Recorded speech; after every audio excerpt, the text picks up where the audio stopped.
everyone, and welcome to your favorite channel. Today we'll be talking about major news on the air travel industry. Watch till the end and enjoy! Etihad Airways. In opposition to Emirates and Fly Dubai, Etihad Airways did not say anything about buying new planes at the Dubai Air Show 2023, but the airline did say what its goals would be for the next few years. This is part of the airline's Journey 2030 strategy, which means they want to quickly grow both their fleet and their network. A few days ago, Etihad announced their summer 2024 schedule, which shows the first steps the airline's taking to reach their goal. Etihad plans to add a number of new places to its existing routes and increase the number of flights on some routes that are already in use.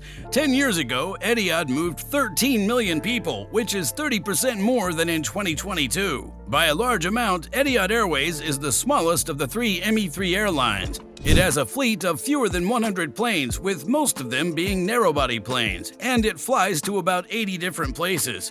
More than 40 million people traveled on Emirates, while more than 30 million people traveled on Qatar. Emirates and Qatar Airways each have more than 250 planes, most of which are wide-body types that fly to more than 100 different places. The Etihad, on the other hand, looks ready to close that gap. Chairman and CEO of Etihad, Antonaldo Neves, talked about Journey 2030, the airline's ambitious plan to grow over the next 75 years, during his address on the second day of the Dubai Air Show 2023.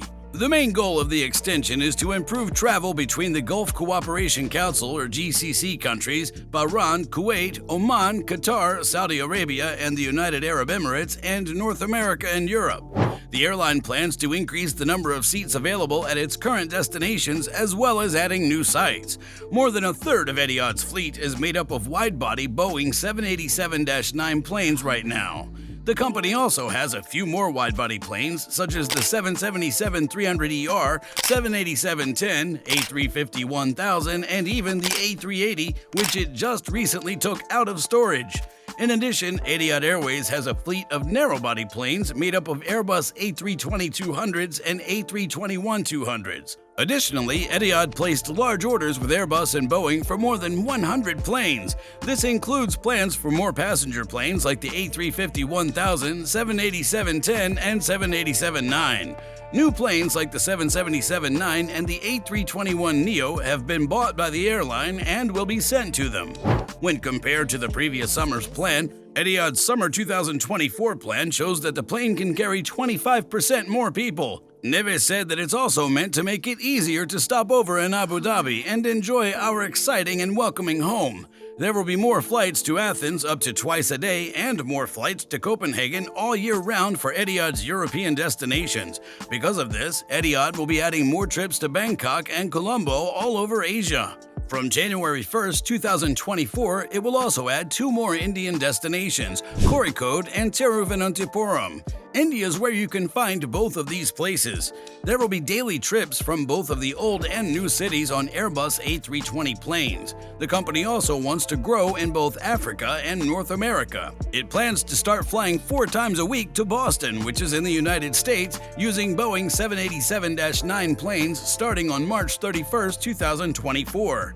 After that, starting on May 1st, 2024, an Airbus A320-200 will be used to connect every day to Nairobi, Kenya. Jetstar. That same day, November 21st, Jetstar announced that it wants to add more routes that leave from Perth International Airport, or PER, which is in Australia. Pretty soon, the low-cost airline is going to start flying to a number of new destinations in Southeast Asia. It's planned that these new lines will begin running in 2024. Jetstar said that the company wants to set up a new pilot base at the terminal at Perth Airport. There will be at least 60 pilots stationed there, and the airline will keep 4 fighter planes there. Furthermore, the Airbus A321LR, the newest plane in the airline's fleet, will be based at the new base in Perth. Channel 4 Aviation says that the Melbourne-based airline currently has 9 A321LRs and that it plans to receive an extra 22 of these planes soon. Another thing that's expected is that it'll soon get 15 different versions of the A21XLR. With the new base, Jetstar will be able to keep running trips all over Western Australia, both within Australia and to other countries. The chief executive officer of Jetstar Group, Stephanie Tully, recently gave a speech about the new base in Perth. What Tully said was that this is a significant investment in our operations in Perth. It's possible for us to offer hundreds of thousands more cheap tickets to fun new destinations on both domestic and international networks because we have pilots and planes in the Western area.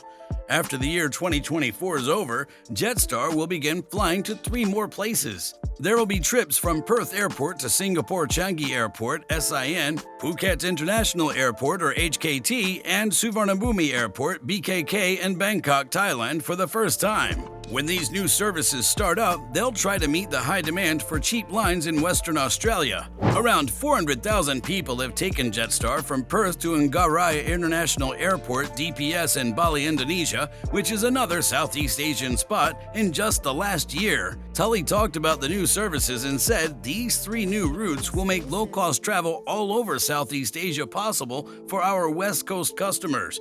For example, they'll make it easy for them to connect through Singapore to Jetstar Asia's extensive network that goes to 13 destinations across Asia. Additionally, Jetstar has recently added more routes all over the world and has expanded its route network in Southeast Asia. At the start of June, Jetstar started flying straight between Sydney International Airport (SYD) and Rarotonga International Airport (RAR) in the Cook Islands. There are 3 times a week flights on this route, which is run by the airline's Airbus A321LRs. Because it's been such a successful route since it started, the airline plans to add a 4th flight every week starting in the beginning of 2024. Jetstar also plans to start a direct service between Sydney and Osaka Kansai International Airport or KIX at the beginning of 2024. The service will run 3 times a week starting April 1st, 2024. Besides that, it will also use its Boeing 787 Dreamliner planes to provide this service. Because of this, the airline will be able to offer 100,000 seats on this trip every year. As of the end of the fiscal year 2024, Jetstar will also start flying from Melbourne Airport (MEL) to Hervey Bay (HVB) and Busselton Margaret River Airport (MQZ). The airline's Airbus A320-200s will be the ones to fly these new flights, which are set to start in June and March respectively. United Airlines.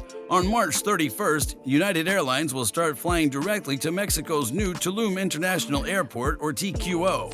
This will be a great way to get away from the cold weather of late winter and early spring. These planes will depart from O'Hare International Airport (ORD), Newark Liberty International Airport (EWR), and Houston George Bush Intercontinental Airport (IAH). The airport is on the beautiful Yucatan Peninsula and is the only way to get to many popular resorts like Cancun and Playa del Carmen, as well as pre-Columbian historical sites like the Mayan city of Chichen Itza. There are now direct flights from the company to Cancun International Airport or CUN and Cozumel International Airport (CZM). On the other hand, tourists who want to see more of the Riviera Maya will be able to get there more easily once Tulum Airport opens. United Airlines has said that during the winter travel season, it will add up to 25% more seats on flights that go to Latin America and the Caribbean. This rise in capacity will be in addition to the airline's flights to Mexico. With new routes and more space, United Airlines will be the biggest U.S. airline in Central America. It will fly to San Jose's Juan Santa Maria International Airport (SJO) and Liberia International Airport (LIR) in Costa Rica, El Salvador's El Salvador International Airport (SAL), and Belize City's Philip S.W. Goldson International Airport (BZE), and Guatemala City's La Aurora International Airport (GUA). And that's all for today, guys. I hope you liked my video. Thank you for watching and see you next time.